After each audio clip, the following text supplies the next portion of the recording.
Hello everyone, welcome back to my channel. And if you don't know me till now, then I'll introduce myself first. I am PG second year resident in GMC Rajouri and I am doing PG in general medicine from here only. तो आपको video के title से पता चल ही गया होगा कि that we will be discussing about the medicine as a career option और the as a PG branch. तो जैसे कि you all know that medicine is such a vast branch that you have the multiple options after you have completed your PG in medicine.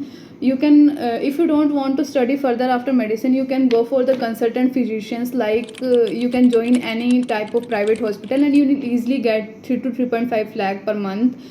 Second, you can go for hospital administration. Third, you can also join any government hospital and you can go for academics and research purposes. Fourth, you can have super specialty in any type of branch under medicine, like you can go for cardiology if you are interested, or nephrology, neurology, gastroenterology, endocrine, rheumat, any other branch you want to do. Now we will be discussing about the pros and cons of medicine. As you all know that medicine is such a vast branch that you will get any type of patient according to the age group or the background or the disease variation in the medicine. So आपको हर patient treat करने को मिलता है. हर patient को आप देखते हो, उसकी कॉम्प्लिकेशंस क्या है, उसकी कॉन्सिक्वेंसेस, डिजीज़ के सिक्वल है, उसका एज ग्रुप कौन सी डिजीज़ कब हो रही है, किस में ज़्यादा कॉमन होती है, वो सब आपको मेडिसिन में दिखता है. Second, the flexibility and interdependence. Medicine is less dependent on any other branch. Like अगर आप सर्जरी कर रहे हो या ऑर्थो कर रहे हो, यानी कोई भी एनेस्थीसिया भी कर रहे हो, तो ये लोग आपस में रिलेटिवली डिपेंडेंट होते हैं. सर्जरी और तो बिना एनेस्थीसिया के कुछ नहीं कर सकते, ऑपरेट नहीं करते हैं, और एनेस्थीसिया के पास ऑपरेट करेंगे तभी उनका काम है. ठीक है. और क्रिटिकल केयर के लिए भी उनको मेडिसिन के पीपल साथ में चाहिए होते हैं, उसके अलावा वो नहीं कर सकते हैं ऐसे. लेकिन अगर आप मेडिसिन कर रहे हो तो आपको किसी और के ऊपर डिपेंड होने की ज़रूरत नहीं है. You can go for your own. आप अपना खुद का क्लिनिक बाद में खोल सकते हो. आप खुद की प्राइवेट OPD जो भी करना है आप कर सकते हो. उसके लिए आपको किसी और की ज़रूरत नहीं है as compare to the other. ठीक है. Third is the complexity. Complexity इसका प्रोज भी और कॉन भी है, क्योंकि मेडिसिन इज़ टिपिकल.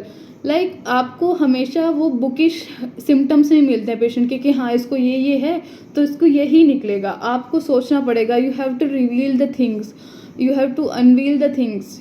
ठीक है. तो उसके हिसाब से डायग्नोसिस बनती है. And according to me medicine is all about diagnosis, and diagnosis is everything.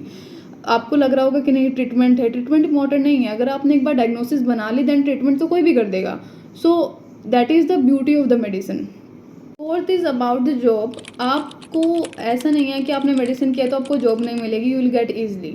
ठीक है. आपको जॉब की कमी नहीं है. आप किसी भी प्राइवेट हॉस्पिटल में अप्लाई कर सकते हो, गवर्नमेंट हॉस्पिटल में अप्लाई कर सकते हो, और आप आराम से job pass. Now we will be discussing about cons of the medicine. As you know that medicine people have the long working hours.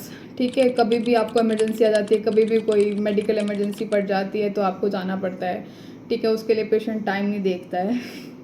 Second is the limited procedure. आपको उतना हैंड्स ऑन नहीं होता है क्योंकि आपका ज़्यादा प्रोसीजर्स नहीं है मेडिसिन में, और ये अच्छा भी है, वैसे बुरा तो नहीं है इसमें कुछ भी. उसके बाद एक मेंटल एंड इमोशनल फटीग. आप मेडिसिन में इतनी ज़्यादा टर्मिनल इलनेस देखते हो, इतने ज़्यादा पेशेंट सिक देखते हो, इतनी ज़्यादा मोर्टेलिटी देखते हो, that after a point of time you will get emotional fatigue and mental breakdown. You will have that. Fourth is you need to have constant knowledge upgradation. As you know कि जैसे timely journals print होते रहते हैं, timely journals आते हैं.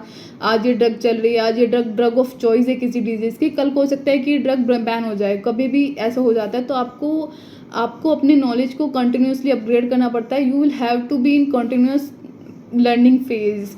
आपको हमेशा ये रहना पड़ेगा.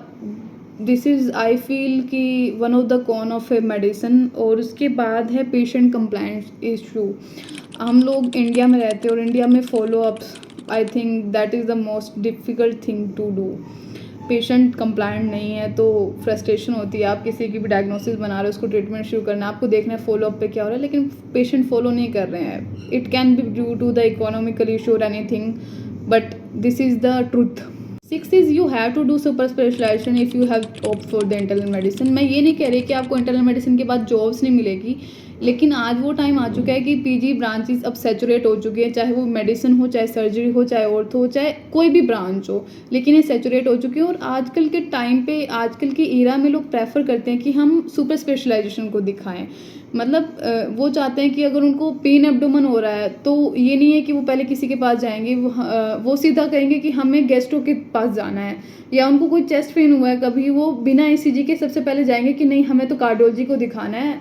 This is all about this video, and if you find this video helpful, do like, share and subscribe.